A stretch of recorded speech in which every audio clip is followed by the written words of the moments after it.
It's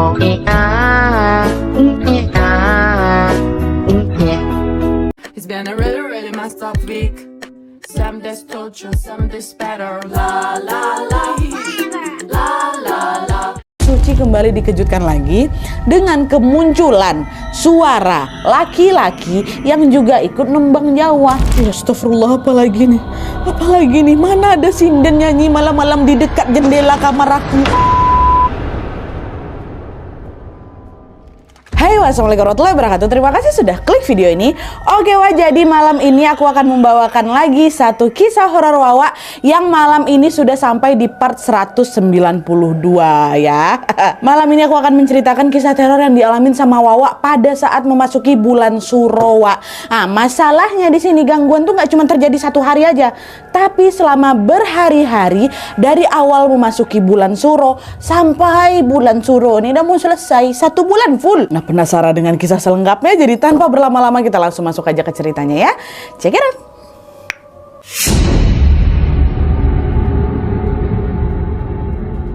Oke wah, jadi kisah yang aku bawakan malam ini dikirim sama Wawa aku yang bernama Suci dari Jawa Tengah. Halo Suci. Nah, jadi Wak Suci ini adalah anak bungsu dari 2 bersaudara. Papanya namanya Pak Joko, ibunya Bu Nana, sedangkan kakaknya bernama Mbak Ayu ya. Nah, bapaknya Suci ini alias Pak Joko merupakan seseorang yang dihormati atau dituakan gitu Wak di desa tempat mereka tinggal.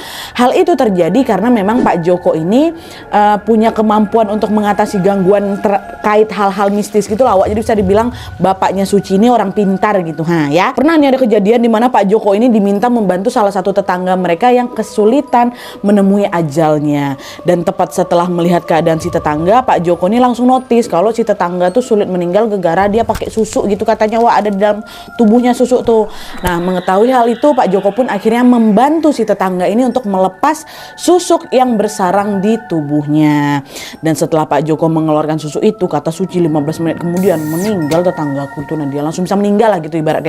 Sebelumnya susah kali meninggalnya. Nah, berkat kemampuan dari kejadian itulah akhirnya Pak Joko ini pun menjadi orang yang mulai disegani di desanya. Pokoknya si Pak Joko ini dianggap bukan orang sembarangan lah gitu pokoknya ya. Nah, tapi meskipun dekat dengan hal-hal berbau mistis, Pak Joko sama keluarganya Suci ini sama sekali nggak pernah mengalami gangguan mistis yang berarti gitu. Aman-aman aja kehidupan kami awal-awalnya Nadia. Sampai kemudian pada bulan Suro tahun 2019 lalu mulailah ini muncul gangguan yang menimpa keluarganya Pak Joko, khususnya menimpa Suci, Wawa kita ini ya. Jadi ceritanya pada suatu malam Suci dan keluarganya ini ceritanya lagi bersantai gitu di ruang tamu sambil menikmati hujan yang turun. Nah, pas lagi seru-serunya ngobrol, mereka dikejutkan dengan suara petir dan juga kilatan cahaya yang saling menyambar-nyambar dari luar itu kan. Dengar suara dan pemandangan itu, Bu Nana, mama Suci bilang, Pak ini kok lama-lama hujannya jadi nyeremin kayak gini ya? Ibu kok jadi ngerasa nggak enak hati, Pak takut terjadi apa-apa katanya. Udahlah Bu, jangan banyak pikir negatif, berdoa aja lah semoga nggak ada apa-apa kata bapaknya. Iya ya Pak ya, berdoa terus ya Nak, kata si ibu. Nah, tepat setelah mamaku ngomong kayak gitu, dia tiba-tiba listrik di rumah kami mati. Alhasil suasana di rumah mereka jadi gelap gulita, kan tengah malam tuh. Di sini gantian Suci. Waktu mati lampu tuh udah nggak enak perasaan aku tuh Nadia. Gak pernahnya kayak gitu Wak. Tapi dengan cepat dia langsung mengusir rasa takutnya kan. Nah, pas udah agak tenang, Suci ini tiba-tiba dikejutkan dengan suara bapaknya yang masih ada di sekitar si Suci ini teriak, Suci, awas, sana kamu lari ke ibu katanya. Ini gelap nih, ada posisinya tuh panik aku kan. Dan belum sempat aku ngejawab sama aku mendekat ke mamaku, secara tiba-tiba terdengar lagi Wak suara ledakan yang sangat kencang dari balik tembok di mana kami duduk. Biar gitu Wak, kayak suara bom, tapi nggak ada sesuatu yang runtuh nih. Kencang kali pokoknya suara ledakan tuh Nadia. Nah, menyadari hal itu, para perempuan ini pada terkejut lah semua ya kan. Panik mereka, Pak ada apa nih Pak, rumah kita kesambar petir apa ya? Tapi anehnya Wak, bapak mereka tuh Pak Joko ini sama sekali tidak merespon pertanyaan itu. Pak Joko cuma diam sambil bibirnya terus bergerak seperti sedang membaca doa. Tidak lama kemudian Pak Joko bilang lagi, sudah jangan dicek malam ini, sekarang juga kalian balik ke kamar masing-masing. Besok pagi baru kita cek ada apa di luar sana. Bapak nggak ngizinin hari malam itu juga ngecek keluar Wak. Nah, pada saat itu Suci udah tahu nih, ini pasti ada sesuatu yang nggak beres nih sampai bapakku ngomong kayak gitu. Tapi gara-gara nggak mau melanggar perintah bapaknya, dia pun langsung balik ke kamar diikuti sama Mbak Ayu. Dari belakang mereka tidur satu kamar Wak. Ya Pak katanya, masuklah dalam kamar ya. Nah terus by the way Wak, itu adalah kejadian di awal masuk bulan Suro ya. Nah, Besok paginya nih, Suci dan keluarganya yang masih penasaran langsunglah ini berempat pergi keluar rumah untuk mengecek sumber ledakan tadi malam. Betul nggak kemarin rumah kita ini kesambar petir ya kan? Tapi Wak, pas mereka udah ada di luar rumah, mereka sama sekali tidak menemukan tanda-tanda adanya sambaran petir. Karena memang sama sekali nggak ada bekasnya. Keliling rumah kalau pintu Nadia ada nggak yang meledak nih. Tapi sumber suaranya misalnya di sudut sini kan, di sini nggak ada, sampai keliling tetap nggak ada juga yang mencurigakan gitu loh. Nggak ada sesuatu yang terbakar. Yang ada waktu itu kami tengok rak sepatu kami yang ada di luar tuh berantakan semuanya. Nah, menyadari hal itu, Pak Joko bilang lagi, aduh ini sepertinya ada yang sengaja ngirim kiriman buat kita nih, kata bapaknya. Kiriman gimana nih Pak maksudnya? Ada yang mau mencelakain keluarga kita gitu, kata ibu kan. Bentar Bu, bapak sendiri juga belum yakin kiriman ini memang untuk kita atau cuma sekedar kiriman nyasar aja. Bapak belum yakin. Udahlah, yang penting sekarang kita berdoa aja ya, semoga nggak ada apa-apa gitu kan. Dengar itu panik lah aku Nadia, takut aku. Orang bapakku orang pintar kok, pasti dia tahu sesuatu nih ya kan. Dan ternyata apa yang diduga sama Pak Joko hari itu betul adanya. Karena ternyata suara ledakan malam itu merupakan pertanda munculnya rentetan teror yang menimpa keluarga mereka, khususnya menimpa Suci. Masuk. Jadi ceritanya Wak, 3 hari sejak kejadian meledak tadi tuh Suci ini tiba-tiba terserang sakit kepala. Sakit kali rasanya Nadia. Gak pernahnya aku kayak gitu, saking hebatnya sampai dia ini kesulitan beraktivitas Wak. Dan akhirnya Suci pergilah ini ke dokter sendirian kan untuk berobat. Waktu itu dia cuma diminta dokter untuk banyak-banyak istirahat, kecapean aja kabuntu kata dokter. Mendengar itu Suci pun menuruti anjuran dokter supaya dia ini bisa cepat sembuh ya kan. Tapi setelah beberapa hari berlalu, kondisi Suci ini juga belum membaik Wak. Bahkan Suci merasa kesehatan aku Nadia makin hari makin memburuk. Apalagi kalau sudah menjelang waktu maghrib tiba. Dan itu lama loh, dari maghrib sampai subuh. Sakit kepalaku bukan main katanya. Dan selain itu Suci ini juga sering mengalami mimisan Wak, secara tiba-tiba. Padahal sebelumnya dia sama sekali nggak pernah mimisan. Meskipun demikian Wak, Suci masih menganggap kalau ini udah aku cuma sakit biasa aja nih, nggak ada hubungannya lah sama hal-hal mistis kan.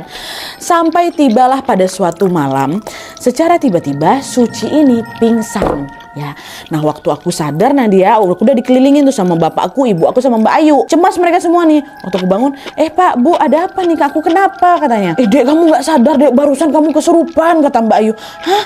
Masa sih mbakku kesurupan? Tadi perasaan aku nggak kenapa-napa lah. Nah disitulah Wak, Mbak Ayu baru cerita nih. Ternyata pada malam itu sebelum pingsan, Suci ini ceritanya dari kamar mandi. Nah pas balik dari kamar mandi ini Wak, Mbak Ayu nengok si Suci ini tiba-tiba berdiri aja gitu di depan pintu kamarnya. Mereka kan satu kamar nih. Mbak Ayu udah di kamar. Mbak Ayu nengok Suci berdiri aja depan kamar tuh. Nggak masuk-masuk pintu Wak. Tapi waktu itu Mbak Ayu belum curiga, dia cuma diam aja gitu loh. Mbak Ayu lanjut lagi lah gelepak apa segala macam kan. Pas pula waktu itu lampu kamar mereka udah dimatikan Wak. Nah pas Mbak Ayu nengok lagi ke pintu, masih tegak di situ adeknya. Tapi yang Mbak Ayu notice Wak, Mbak Ayu melihat matanya Suci ini tiba-tiba berubah jadi hitam. Jadi macam nggak ada putihnya sama sekali gitu. Kok macam hitam semua mata adik aku ini. Cuman di titik ini Mbak Ayu masih berusaha pikiran positif.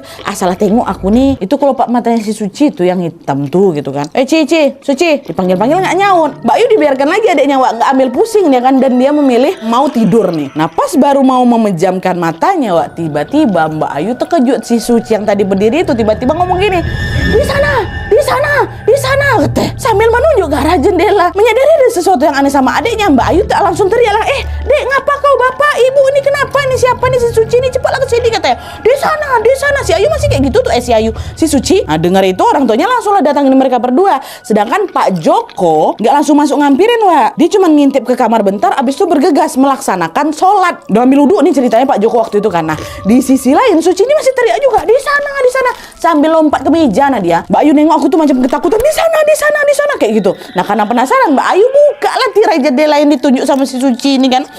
Disitulah Wak ya, Mbak Ayu, mama mereka sama si Suci yang lagi kesurupan ini melihat ada sebuah bola api yang lagi terbang melayang-layang tepat di depan rumah mereka. Nengok hal menyeramkan itu, Mbak Ayu sama Bu Nana pun langsunglah berdoa sambil menunggu bapak mereka selesai sholat nih. Itu bola masih ada tuh Nadia, kata Mbak Ayu. Dan entah secara kebetulan apa kayak gimana nih Wak ya, tepat setelah Pak Joko mengucapkan salam, Assalamualaikum, bola api yang tadi melayang-layang itu mendadak hilang Wak, entah kemana. Dan di saat yang bersamaan disitulah Suci ini pengsan disadarin. Nah itu baru dia sadar tuh. Nah setelah mendengar cerita itu Suci pun jadi ketakutan lagi. Tapi dengan cepat Pak Joko pun menenangkan mereka semua bahwa udah tenang, semuanya bakal baik-baik saja. Dan ternyata betul keesokan harinya kondisi Suci sudah membaik dan sudah tidak ada lagi keanehan di rumah mereka. Malah setelah aku kesurupan itu jadi hilang Nadia yang sakit kepala aku tuh. Tapi itu pun juga nggak berlangsung lama Wak, karena ini memasuki pertengahan bulan Suro. Memasuki pertengahan bulan Suro, Suci kembali dihantui oleh kejadian mistis yang lebih menyeramkan lagi Wak. Ya Allah. Nah jadi Wak, pada suatu malam pada saat sudah memasuki pertengahan bulan Suro ini ya, sekitar jam 1:30 malam, Suci ini terbangun gegara. Dia mendengar ada suara orang lagi ngaji, ya kan? Suara siapa nih ya? Setelah didengar baik-baik, barulah si Suci ini tersadar kalau suara itu bukan suara satu orang, Wak. Melainkan suara sekelompok bapak-bapak yang lagi membaca surat Yasin. Jadi macam orang lagi ngadain tahlilan tuh lah, ya kan? Waktu itu si Suci berpikir kalau, oh itu tetanggaku lagi tahlilan tuh. Mau tidur lagi. Bentar, mana ada orang tahlilan jam 1:30 malam nih? Itu dia gemetar aku Nadia, ketakutan aku di situ jelas sekali. Nah tapi semakin Suci ini merasa takut Wak, suara bapak-bapak ngaji Yasin ini justru terdengar semakin kencang lagi. Dari awalnya terdengar samar-samar gitu kan Nadia, sekarang terdengar macam makin kencang, makin jelas, macam seolah-olah ada di depan ruang tamu aku tuh. Menyadari ketidakberesan itu, Suci pun langsung membaca doa sambil menutup kedua telinganya dengan bantal hingga tanpa terasa dia pun ketiduran. Astagfirullahaladzim, astagfirullahaladzim. Nah besok paginya Suci langsung lakukan itu, menceritakan kejanggalan tadi malam kepada kedua orang tuanya. Ibu tadi malam gini gitu. Loh Mbak Ayu dengar? Kata ibu, enggak Bu, aku nggak dengar sama sekali. Kata Mbak Ayu nggak dengar sama sekali Wak. Memang Nadia waktu itu tidur aja Mbak Ayu. Dari situlah aku pikir, aku dengar sendiri nih suara tuh. Oh kalau gitu berarti nggak kamu aja Dok. Kata Bu Nana, mamanya kan. Maksudnya Bu, iya kemarin Om Tio kemarin katanya nengok sesuatu juga di rumah ini. Kata si ibu, Om Tio kenapa? Om Tio ini om mereka Wak. Nah disitulah Bu Nana cerita kalau ternyata pada malam sebelumnya, sebelum kejadiannya si Suci ini, Om Tio ini ceritanya lagi datang Wak ke rumahnya Suci mau nemuin Pak Joko. Tapi malam itu aku sekeluarga lagi nggak ada di rumah Wak. Kami lagi ke rumah bude kami buat ngebahas rencana pernikahan Mbak Ayu ceritanya. Om Tio ketok pintu nggak ada orang, kan? Akhirnya Om Tio balik badan lah, mau balik ke rumahnya. Tapi Wak, baru aja mau balik badan ini di halaman rumahnya si Suci ini, Om Tio nengok apa? Ada sepasang kaki, ukurannya besar kali, besar kaki nih ya, kaki, bukan jejak kaki. Ibaratnya nih, misalnya ini rumahnya siapa kan? Nah, ini rumahnya si Suci. Kaki itu sebesar ini ya, sebesar abang ini. Nah, sebesar ini kaki itu gemetar lah Om Tio kan. Tapi penasaran juga, dia dongak lah kepala yang ke atas itu Wak. Tahu kalian waktu dia dongakkan kepala itu apa?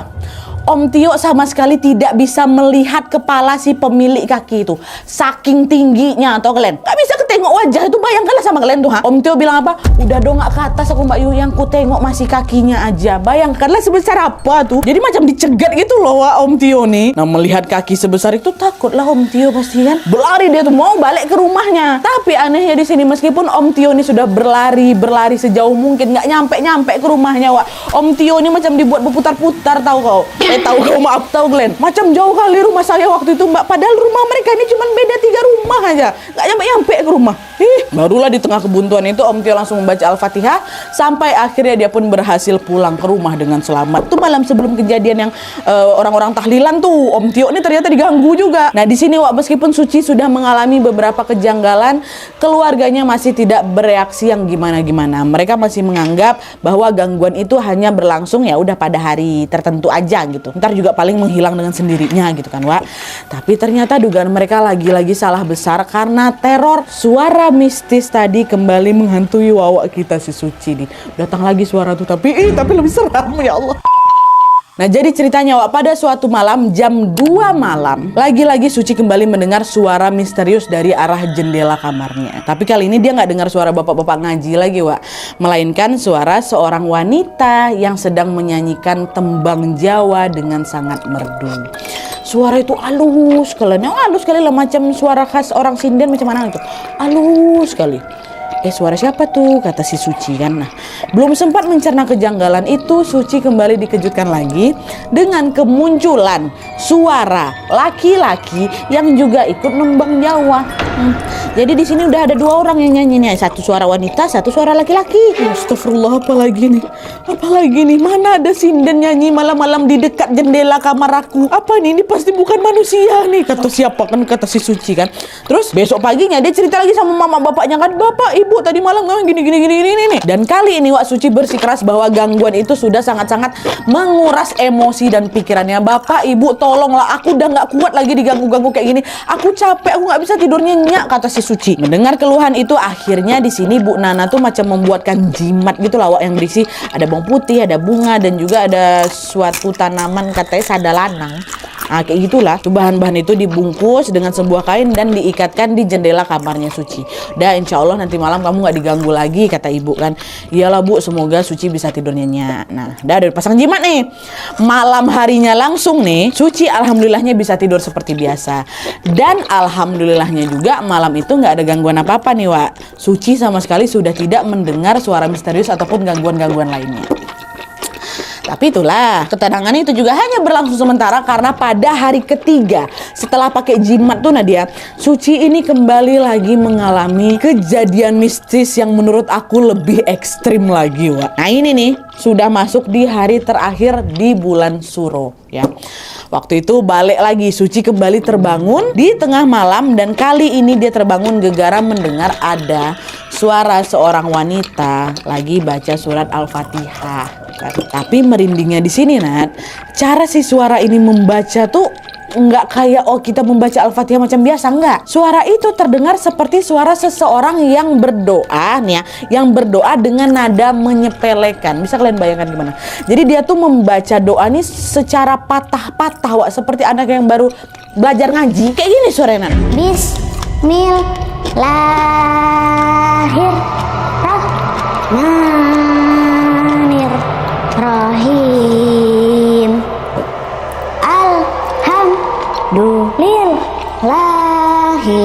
Kayak gitu suaranya, bayangkan kalian.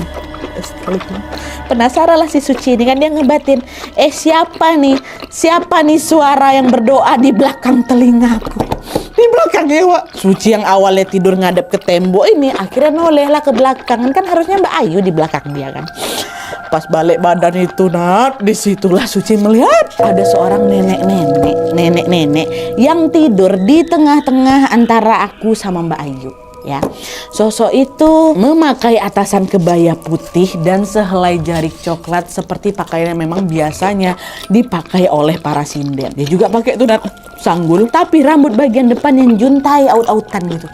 Dan selain itu Suci juga melihat dengan jelas bahwa nenek itu kepalanya menghadap ke atas sambil sesekali melirik ke arah Suci sambil tersenyum lebar. Jadi kan dia gini. Nah gitu, jadi posisinya ini sama-sama lagi rebahan sama Suci gitu loh. Dan gak sampai di situ aja ya, Suci juga menyadari bahwa si sosok itu tuh ternyata gak betul-betul nempel di atas kasur tuh Nadia. Karena kepala, leher, badan sampai kakinya tuh dalam posisi setengah melayang. Jadi kayak sedetail itu aku bisa nengok Nadia. Bisa kabur aku, nggak bisa, shock aku di situ. Apalagi kalau nggak nge-freeze. Suci tidak bisa mengeluarkan sepatah kata apapun ya. Nah di sisi lain, menyadari Suci yang ketakutan ini, nenek itu balik lagi merapalkan surat Al-Fatihah Wak. Alhamdulillahirabbil alamin. Terus waktu sampai di bagian Ar-Rahmanir-Rahim Wak, si nenek nih baca dengan suara yang kencang. Ar-Rahmanir-Rahim.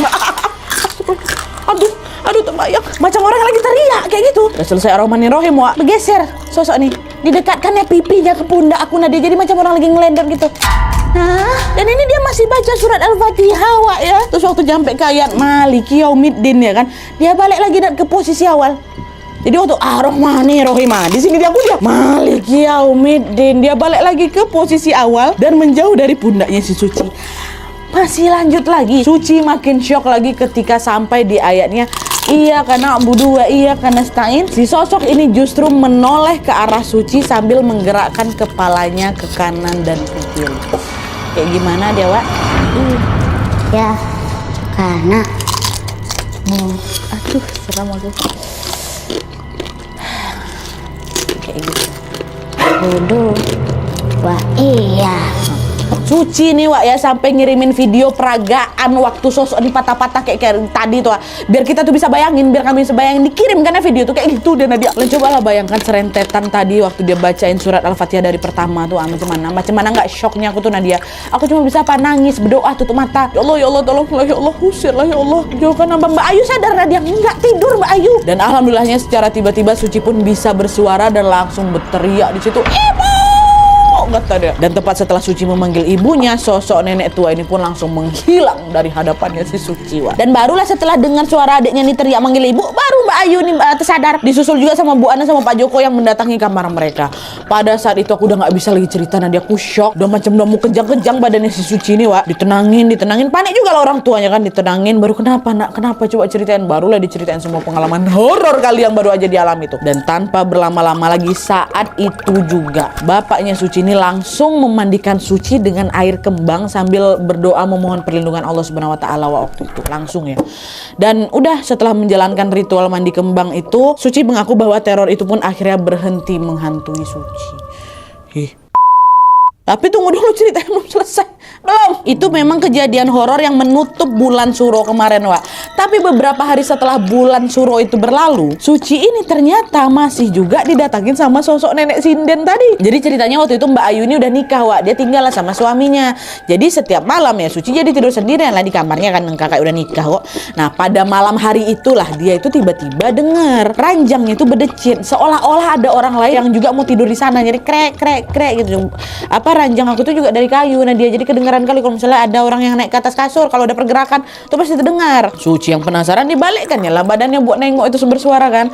Dan disitulah lagi-lagi Suci melihat, bayangkan lagi, Suci melihat ada sosok nenek tua masih dengan kebaya putih dan jarik coklat itu lagi duduk, Wak. Duduk bersila tapi sambil memunggungi si Suci. Jadi nggak nampak mukanya, nah. Tapi meskipun aku nggak nengok wajahnya, masih ketakutan lah, trauma lah si Suci, Wak. Sambil membaca syahadat dan ayat-ayat kursi, Suci balikkan badannya, dia tarik nafas, baru aku langsung teriak lagi manggil ibu. Dia balikkan, tadi langsung datang ibu. Aku tengok belakang udah nggak ada lagi nenek tuh. Dan pada saat itu kata Suci, bapaknya kembali lagi meminta Suci untuk melakukan ritual mandi kembang itu, Wak, buat kedua kalinya karena masih diganggu kan ceritanya waktu itu. Tapi bedanya kali ini ritualnya itu dimulai dengan Pak Joko yang melaksanakan sholat malam terlebih dahulu supaya gangguannya betul-betul terputus gitulah. Yang pertama tadi Pak Joko nggak pakai sholat malam gitu, Wak. Dan baru Nadia sejak saat itu Suci sama sekali tidak pernah didatangi lagi sama sosok sinden, nenek sinden itu. Alhamdulillah. Aduh, aku terbayang lagi dia ngebelakangin si Suci aja dah. Astagfirullah. Kalian bayanginlah terbangun-bangun balik badan ada nenek lagi membungi kalian. Oke, Wak, jadi itu tadi tentang pengalaman Suci ketika mendapatkan teror mistis di bulan Suro. Mungkin beberapa dari kalian juga bertanya-tanya, kenapa kok diganggunya itu cuman waktu bulan Suro tahun 2019 itu aja, Nadia? Kenapa nggak di tahun-tahun yang lain gitu kan? Aku juga penasaran, kami tanya sama si Suci. Nah, menurut penjelasan Suci, Wak, sebenarnya sosok nenek itu tuh sudah mengikuti dia sejak kecil. Bahkan bapaknya Pak Joko ini sudah membawa Suci ke beberapa orang pintar buat diobatin. Tapi sayangnya si orang-orang pintar yang didatangin sama bapaknya Suci ini selalu menolak mengusir makhluk itu karena mereka menganggap kalau si nenek sinden ini sosok yang baik dan sudah menyatu dengan Suci sejak dulu. Tapi di sini, Wak, waktu kejadian teror di bulan Suro ini, si Suci ini nggak tahu kalau ternyata dia punya masa lalu pernah ditempelin sama nenek sinden. Makanya tadi aku bilang keluarga mereka ini nggak pernah mengalami hal-hal yang kayak gimana gitu kan, walaupun bapaknya orang pintar. Padahal mah ada sebenarnya, cuman Sucinya nggak tahu. Dia baru tahunya ya di bulan 2019 ini. Waktu kecil aku nggak ngerasain apa-apa, nah. Dan entah secara kebetulan apa enggak, kalau misalnya kata Bapak Suci nih, Wak, ya, sosok nenek itu baru menampakkan dirinya bersamaan dengan adanya kiriman seperti yang dibilang sama Pak Joko di awal cerita tadi. Jadi sebenarnya si nenek ini macam mau jagain Suci gitu lah, Wak, walaupun enggak awkward cara jagainnya ya. Tapi yang perlu kalian ingat, keadaan Suci dan juga keluarganya yang tidak berdampak dari kiriman misterius itu tentunya tidak lepas dari pertolongan dan juga perlindungan Allah Subhanahu wa taala. Dari kisah ini kita jadi bisa belajar bahwa teror mistis apapun bentuknya pasti apa? Akan menghilang apabila kita berdoa dan berserah diri kepada Allah Subhanahu wa taala. Kita doakan semoga Suci dan keluarganya selalu sehat dimanapun dan kapanpun mereka berada, dan semoga kita semua senantiasa dijauhkan dari segala sesuatu yang buruk itu ya, amin ya rabbal alamin. Terus siapa ada yang kirimin hal-hal buruk itu ke rumahnya si Suci? Suci nggak tahu, bapaknya juga nggak tahu. Mereka cuma berserah diri kepada Allah, berdoa, dan nggak mau memperpanjang masalah ini. Udah berdoa aja dan alhamdulillah berhenti sendiri kan. Oke Wak, jadi sekian dulu videonya. Terima kasih banyak yang sudah menonton. Kalau kalian suka video ini, klik like-nya. Jangan lupa komen di bawah tidak ada, dan saran-saran untuk video selanjutnya. Jangan lupa nyalain notifikasinya supaya kalian tahu kalau aku upload video baru. And as always, jangan lupa untuk klik tombol subscribe supaya kalian sama-sama tahu informasi menarik dan menegangkan dari channel aku. See you next video Wak, bye.